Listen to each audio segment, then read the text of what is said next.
Here's how to tie it. So we get our up eye fly and we always come from the bottom. Never come down from the top, always from the bottom. So we take the nylon through and drop the fly away. Forget about the fly for a little minute. We then take the nylon and we use our 3 fingers here. We drop the nylon onto our 3 fingers and we make 2 loops. 1, 2. You can do this knot with just 1 loop, but 2 loops generally speaking. So that gives us this scenario where we have 2 loops. I'm just going to put that up there so that you can see it properly. 2 loops and a short end here. Yep. So we get our short end and we place it over the top of the 2 loops, underneath the 2 loops, and we then have this scenario where we have a little loop here. We tuck that in there to give us a half hitch around both loops. Doesn't matter how long this little end is. This is just because I'm a Scotsman and I don't like wasting nylon. It can be long and then trim it at the end, but I don't particularly like wasting nylon. So we've got that scenario where we have a half hitch around both loops, and then get your teeth or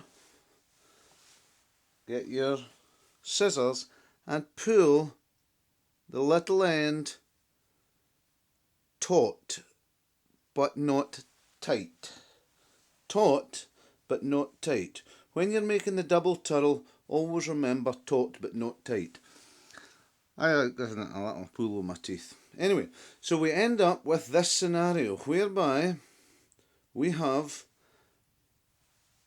the half hitch over both loops.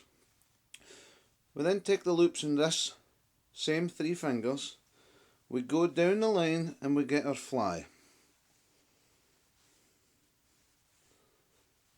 We drop the fly on to the knot so that the eye of the fly is right on the knot there.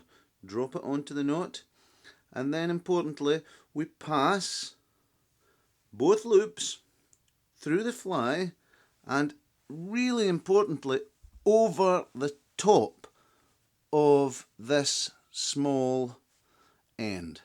Never go underneath that small end, always over the top so that the little end is gripped below the 2 loops.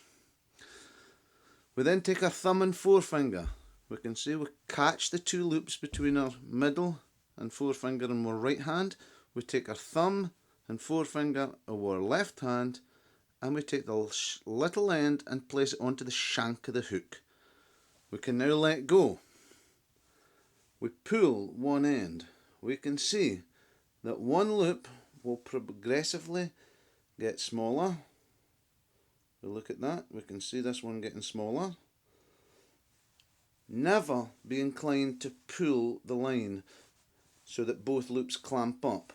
Take the one that's getting smaller and pull that one. I will do another note showing you the wrong way to do this and why I do that. Then take this one and pull, and there you have it. The perfect double turrel. That is a knot that ensures that your fly will sit absolutely perfectly. It'll never turn, and in all my years in fishing I have never, if that knot has been tied correctly, ever seen it slip. The only thing that can happen is sometimes, I mean this is one of my flies and I'm really particular about how I tie the head of the flies, but sometimes if you've got an inexperienced tyer, then they'll tie the head of the fly just too close to the eye, and it doesn't leave you enough space to make the double turrel. And what then happens is that the turrel falls off the end of the eye and catches onto the line. This is not good. You should always retie your fly when that happens. But But generally speaking, this is, in my opinion, the best knot for tying a salmon fly.